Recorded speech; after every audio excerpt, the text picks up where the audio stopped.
Mike Beckett here from The Dead Prophet. I hope you enjoy this two-part series of my interview with Chris Rosebrough as we go ahead and kind of define what is wokeism.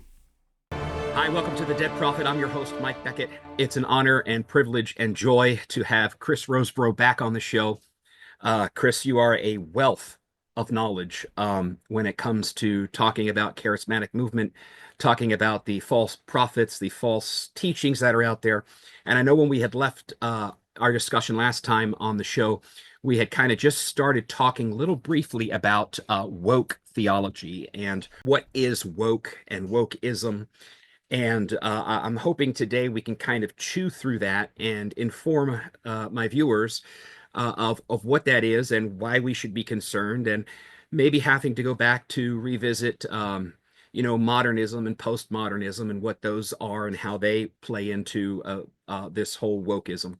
But I'm so glad you're able to join us back on the show today. And I'm not going to waste any time. I want to get into this topic because this is something that is, after the inauguration, is starting to, like, the wokes are coming out and trying to rebuke President Trump for, trying to say there's just two genders, male and female, which Bible and teaching and history and science seem to prove. And so what is woke?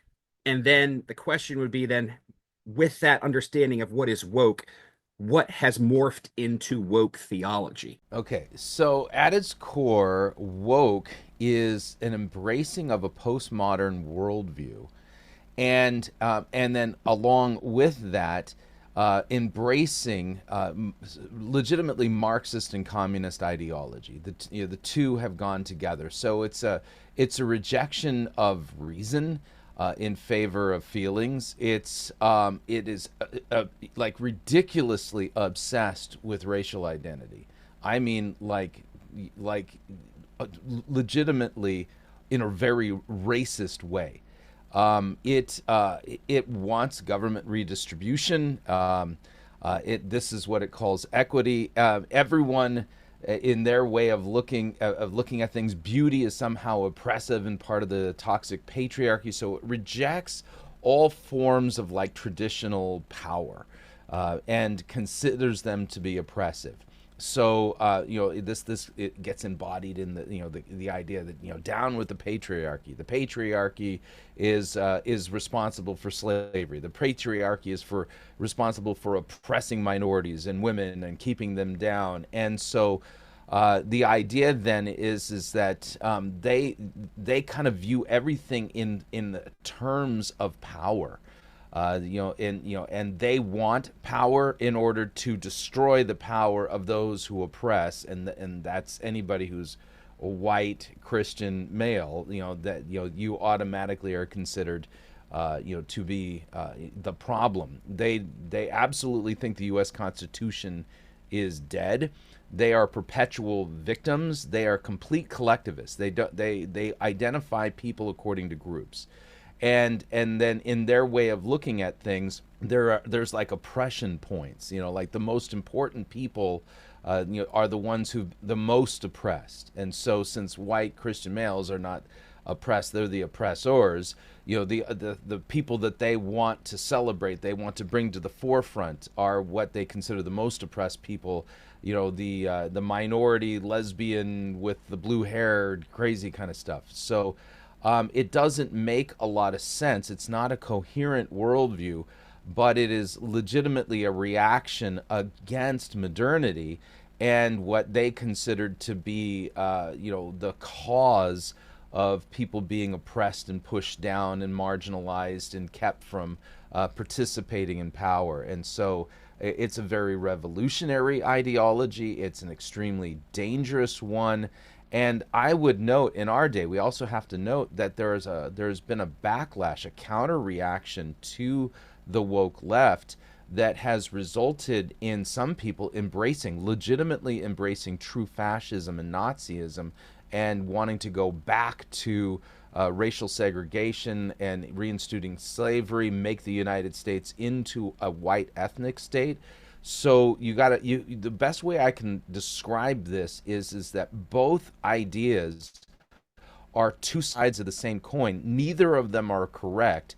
Both of them are heretical when brought into Christianity, and biblical Christianity is neither woke left nor is it woke right. And so I would say both those ideas have a lot in common with each other.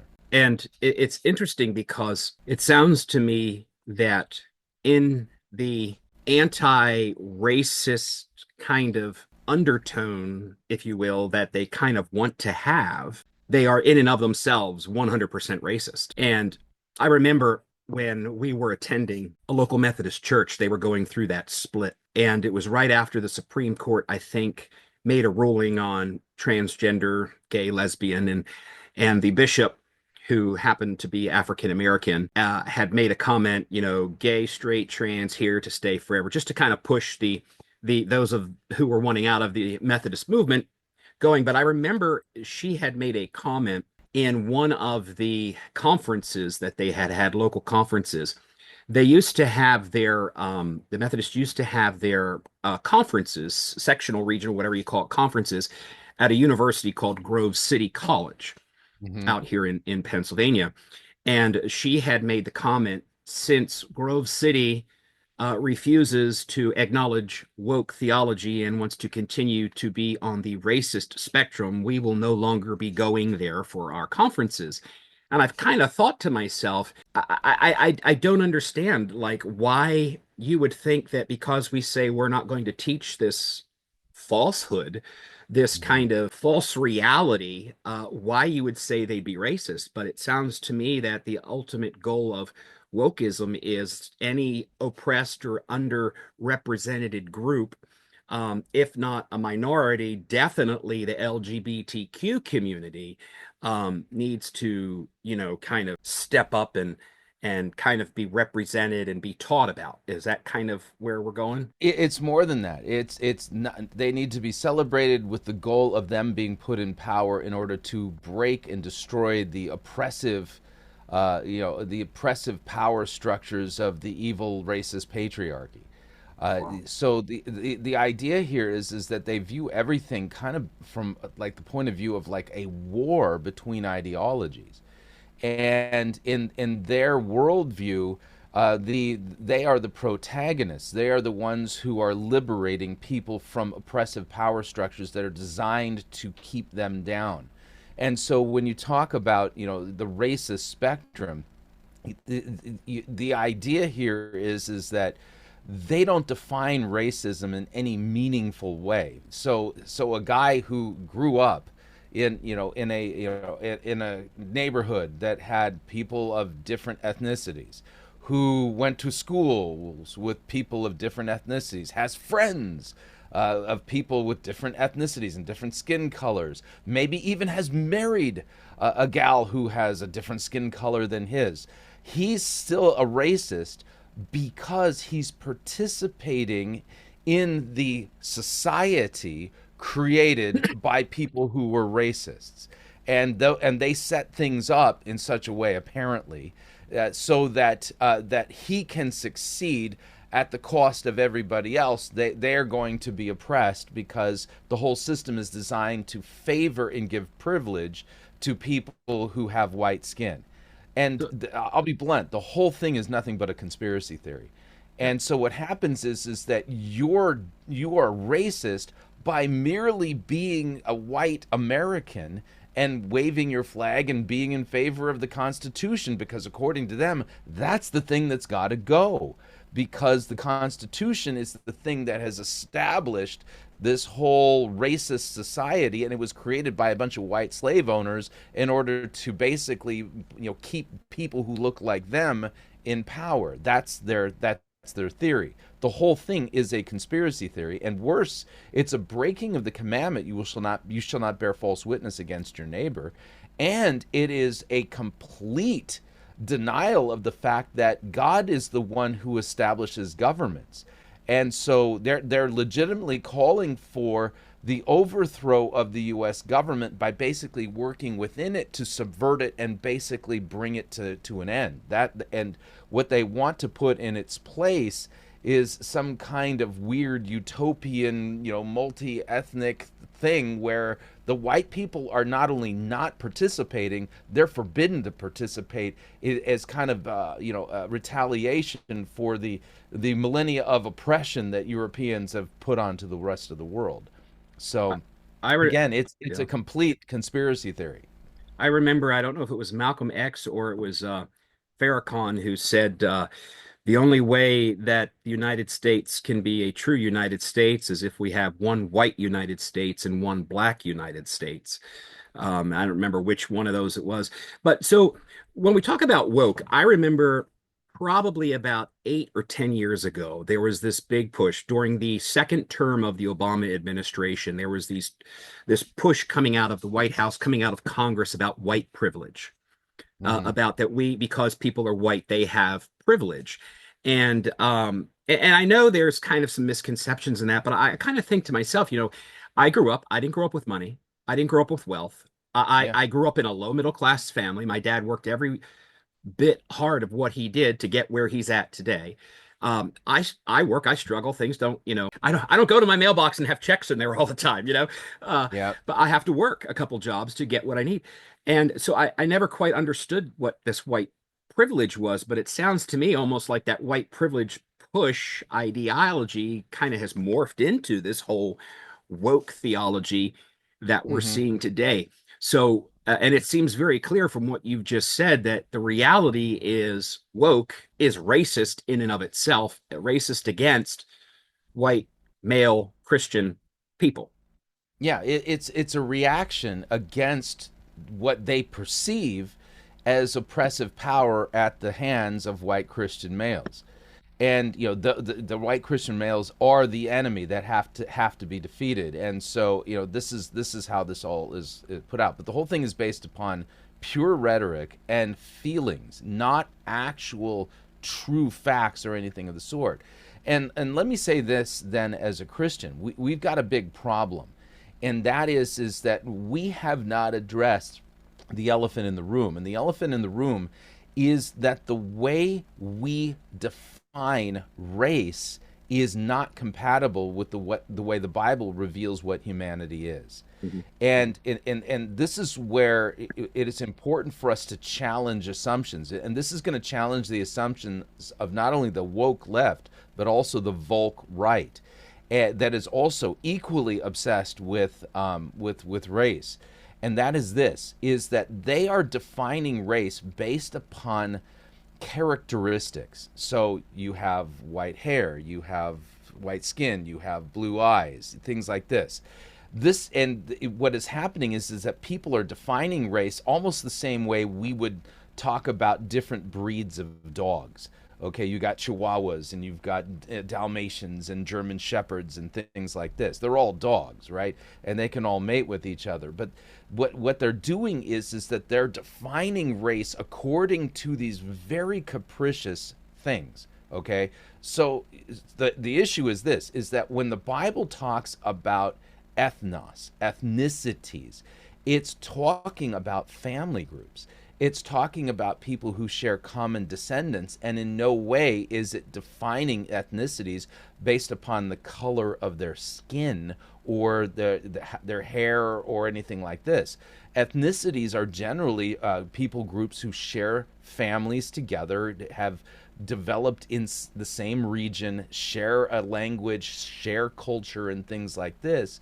And that being the case, the scriptures are very clear where the nations come from. So when you look at the chapters coming out of the out of the flood in Genesis, okay, there's a whole section that the scholars define as the table of nations, and it lets us know kind of where at the descendants of Adam, in the generations that follow, where they split up and where they ended up landing, and who was kind of the father of their different ethnicities and things like this.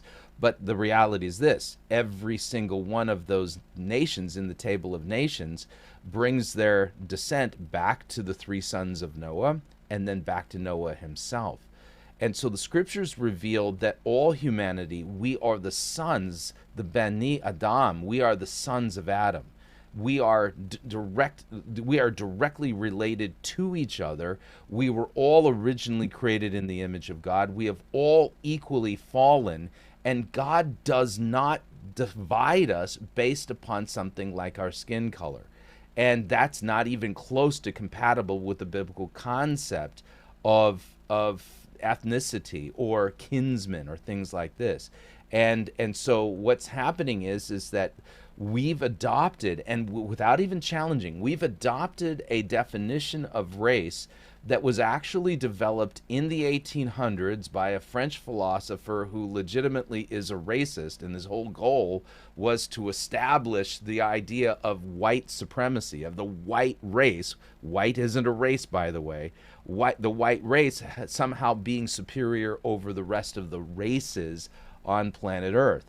And the reality is that we've got to completely blow this whole thing up. The definitions are flat out wrong, and they're not biblical. And as Christians, we have no right to demean others based upon the color that God has given them.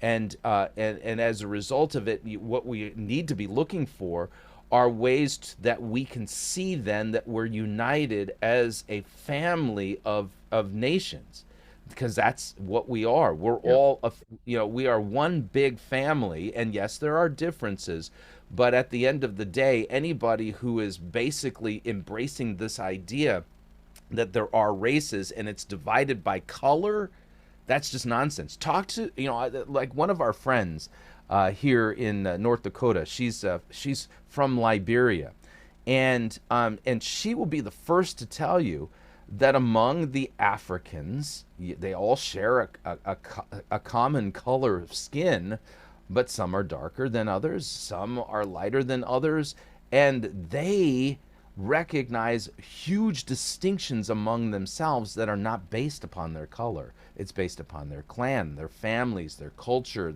and things like this. They're not all the same. And so the problem is that when you do this and you judge people by a group, now you start to steer into a big problem. And that is this, is that governments are established for the purpose of punishing the evildoer. And according to the biblical standard, that in order for somebody to be determined as an evildoer, you must actually bring charges against that individual.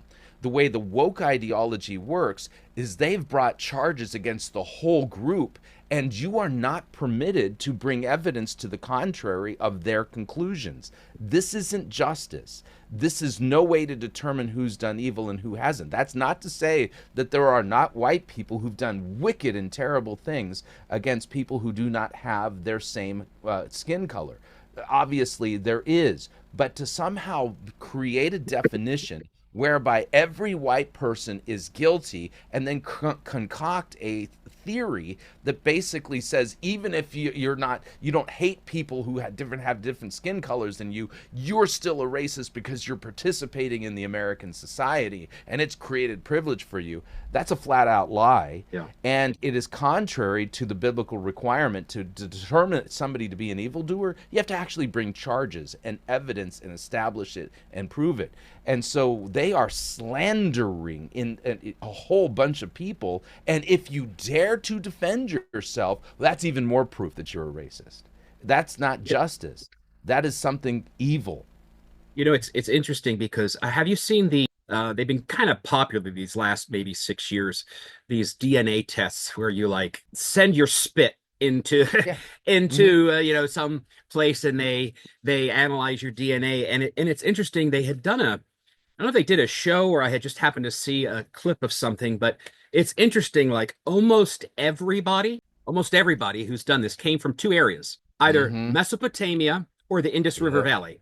Like everybody goes back to there. And I have to sit there and, I know. And I have to sit there and think, have we really, really disconnected ourselves to realize that we are not all from the same one? What happens? You had mentioned something that, this group has gone, has shifted or rejected reason and moved into feelings. What's the danger when we get to the point in our own philosophies where, especially within Christianity, where we move from the reason portion? Now, there's a little danger when we start to reason within our own Christian faith, I think, to some degree. It can venture down the wrong path. But just looking at this woke movement for a moment, and our society, what is the danger, or what happens when we begin to shift from reason and move completely into feelings? Yeah. The issue then becomes is a full-on assault on reason. And I would note historically, communist and Marxist regimes are notorious for this. When you think of you think of those who fought against the Soviet bloc from within, they legitimately had like a slogan: "We're not going to live by lies."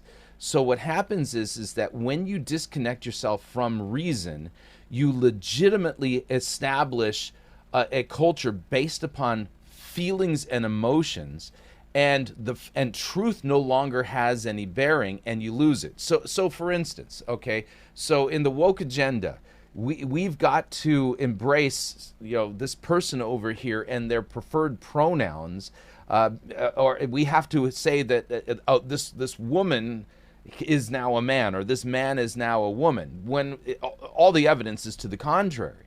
Okay, and you sit there and go, well, they feel like their authentic self is an opposite gender than the one that they were assigned. Your feelings be damned. And here's the thing: they are demanding that you and I recognize their preferred pronouns, and that we not speak the truth. Okay, and to speak the truth is somehow now considered to be hate speech, a hate factor, whatever. No, the truth has nothing to do with, hating another person, or these are not hate facts. This is just the reality. So as a Christian, if somebody says to me, my preferred pronouns are such and such, I'll say, well, I'm not going to play that game with you, because this is how this goes down.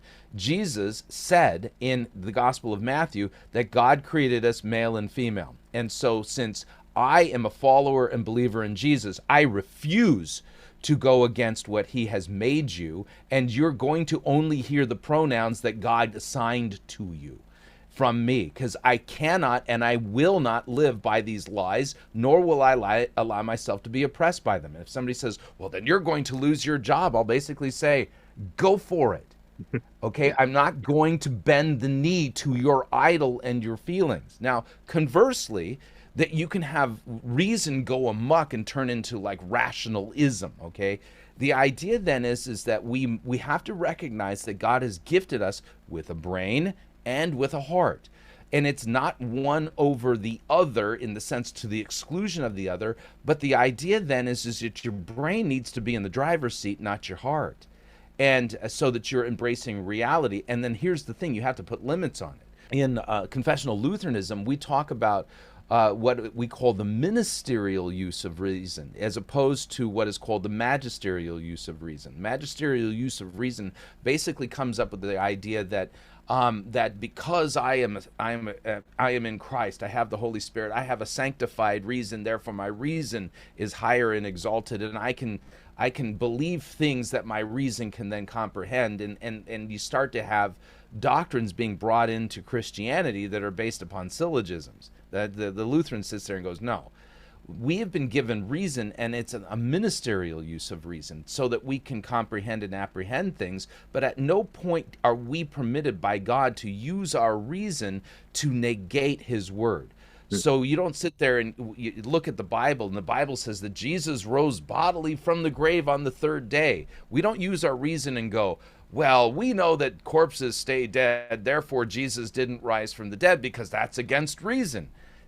No, at that point you sit there and go, no, God is not bound by your understanding of reason. Your reason was given to you to apprehend and believe what God has revealed in his word. And although corpses generally stay dead, Jesus is God in human flesh.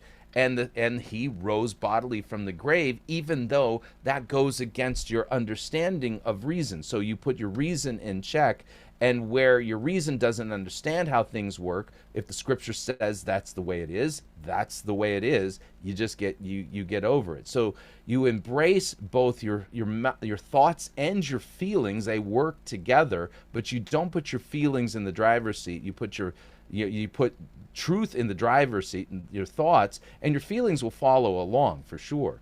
But when you go to the exclusion of the other, then you create oppressive regimes like Marxism and fascism and things like this.